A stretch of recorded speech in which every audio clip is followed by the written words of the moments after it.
आज के क्लास में आप पढ़ेंगे वर्ड स्ट्रेस के बारे में, तो लीजिए ध्यान से सुनिए।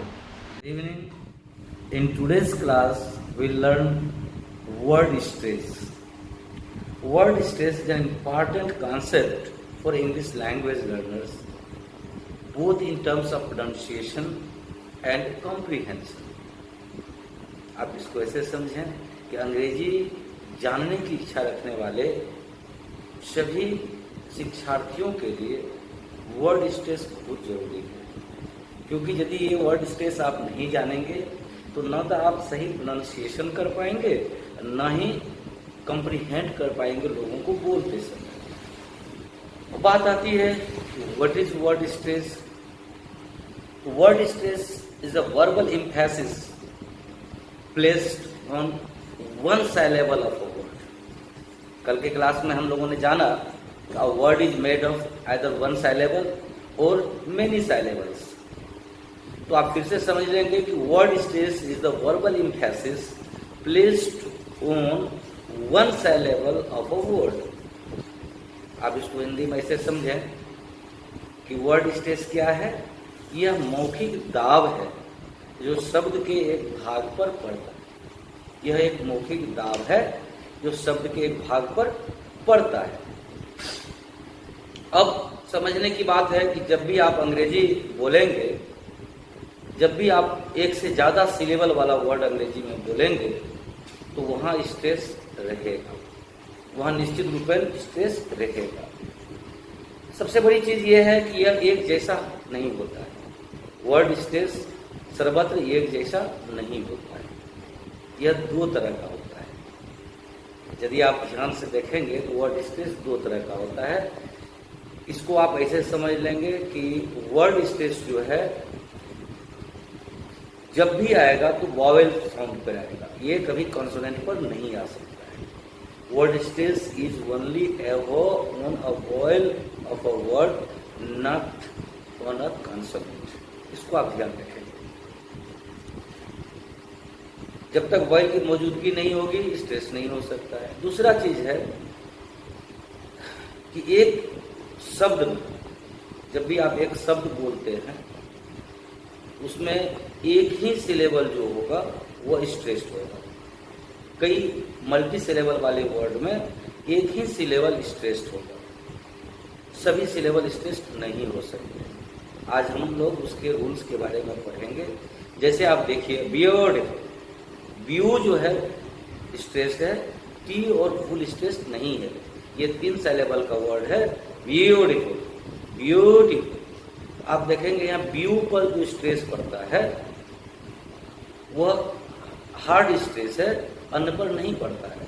एक शब्द में मल्टी सिलेबल वाले एक शब्द में एक ही सिलेबल होगा स्ट्रेस्ड और अन्य सिलेबल अनस्ट्रेस्ड होगा.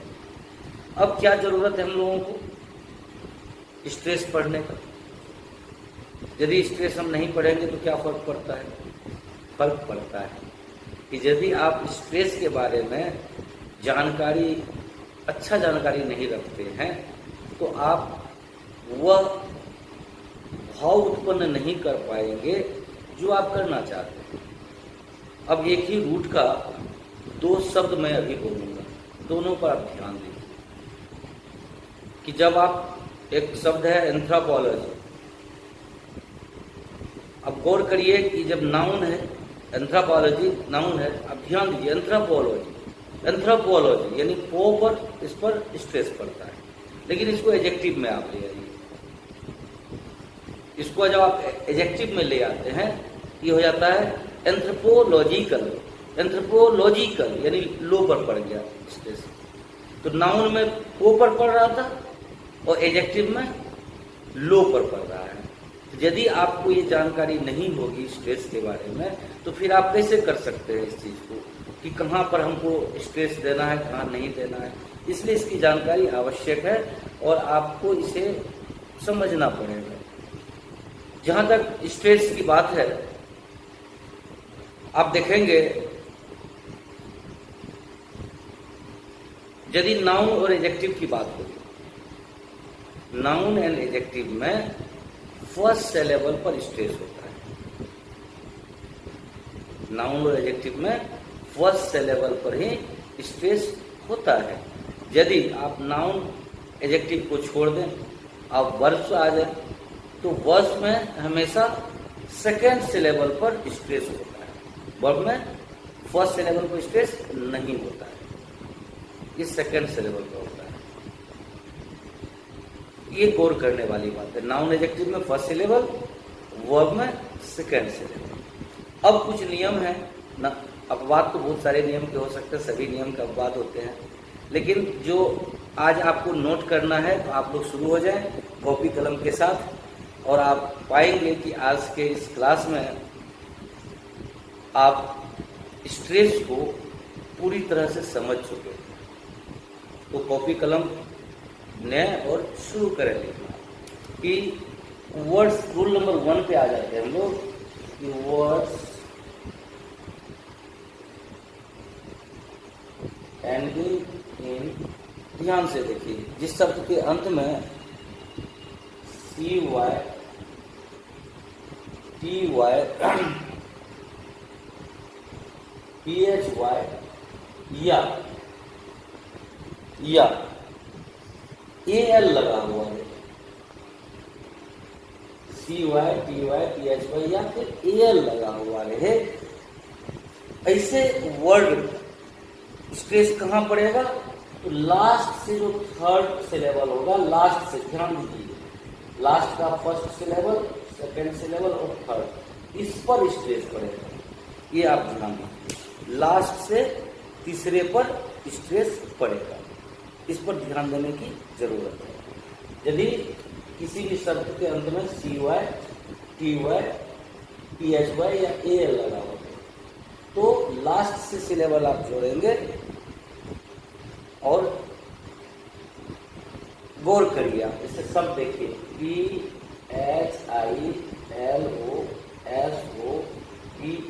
गौर करिए, लास्ट में PHY आया है।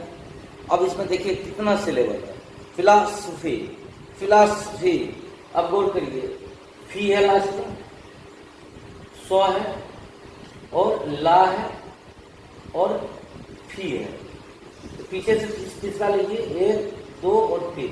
अब आप जोड़ के देखिए, फिलॉसफी, ला पर आया ना, कितना आसानी से आप समझ गए। लास्ट से थर्ड यानी 1 2 3, यानी ला पर स्ट्रेस करना है, ये ला पर स्ट्रेस करना है, इसको आप ऐसे ला पर, इस पर स्ट्रेस करना है, आसानी से आप समझ गए। इस तरह के शब्द में पीछे से गिनती करके आपको थर्ड सिलेबल पर आके रुक जाना है, और वही सिलेबल जो है स्ट्रेस होगा। इसमें कोई दिक्कत नहीं होनी चाहिए।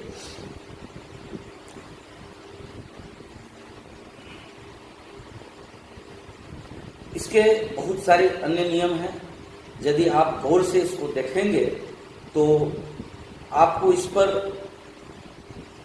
अपना अथॉरिटी कायम करने के लिए सिर्फ पढ़ना नहीं, सुनने की भी आवश्यकता पड़ेगी। तो मैं आपको सलाह दूंगा 2 चीजों के लिए, क्योंकि उतना सारा चीज एक साथ रख पाना पॉसिबल नहीं हो पाएगा। तो आपने करना क्या है, 2 चीजें करनी है। एक तो आप कंसल्ट योर डिक्शनरी, पहला चीज आपको करना है, कंसल्ट योर डिक्शनरी, और दूसरा है listen to English channel, listen to English channels. आजकल इंग्लिश चैनल्स की भी बढ़ पा रहे हैं, और यदि आप इसमें BBC सुन सकें, इंग्लिश BBC इंग्लिश यदि सुन लें एक सप्ताह भी, तो मुझे पूरा यकीन है कि आपको प्रोनंसिएशन और कंप्रीहेंशन दोनों में कामयाबी हासिल हो जाएगी। इसके लिए आपको करना पड़ेगा। अब स्ट्रेस के बारे में कुछ और चीज जान लीजिए। स्ट्रेस 3 तरह के होते हैं, इसको हम लोग प्राइमरी स्ट्रेस कहते हैं, सेकेंडरी स्ट्रेस कहते हैं, और न्यूट्रल स्ट्रेस कहते हैं। प्राइमरी स्ट्रेस, सेकेंडरी स्ट्रेस और न्यूट्रल स्ट्रेस। आप जब डिक्शनरी देखेंगे इंग्लिश टू इंग्लिश, तो आप मैं अभी दिखा रहा हूं आपको, क्या देखेंगे आप, तो आप उसमें पहचानने की कोशिश करेंगे। जैसे देखिए आप, शब्द है BEAUTIFUL,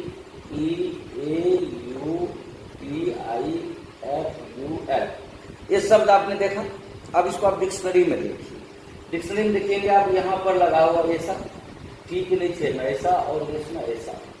तो आपने क्या समझा? पहले तो आप समझते होंगे यूं ही पड़ गया है, इसका कोई जरूरत नहीं था यहाँ, लेकिन अब आप समझिए कि इस तरह का चिन्ह ऊपर में जो ये दिया हुआ है, this is called primary stress,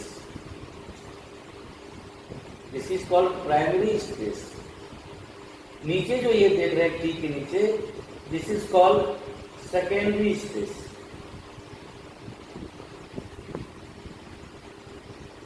और ये जो आप देख रहे हैं न्यूट्रल चिन्ह ये, this is called neutral stress.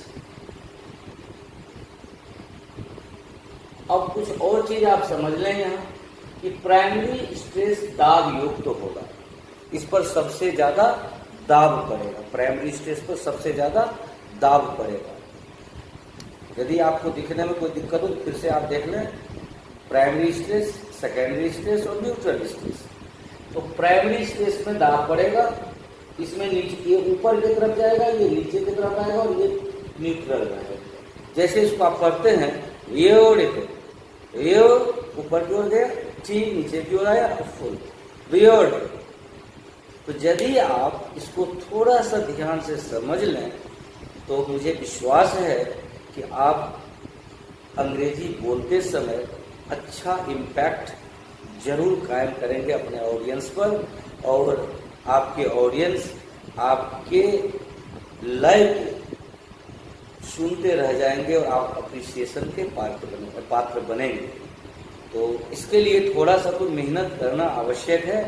आपने करना बस है, डिक्शनरी से कंसल्ट करना है, प्रतिदिन कम से कम 5-10 वर्ड को इस तरह से उतार लेना है, उसको समझने का प्रयास करना, और साथ ही साथ रेडियो चैनल से हो, रेडियो के माध्यम से हो या फिर टेलीविजन के माध्यम से हो, एक इंग्लिश चैनल को कम से कम हाफ एन आवर आप डेली वॉच करिए, या रेडियो में आप at least half an hour English channel को सुनिए, और विद इन अ वीक उससे होने वाले फायदा के बारे में आप फेसबुक पर या यूट्यूब पर कमेंट करके अवश्य बताएं। स्ट्रेस के क्लास में इतना ही। अब आगे की क्लास में आप देखेंगे थीमेटिक बॉक्स के बारे में पार्ट 2 की चर्चा होगी। धन्यवाद।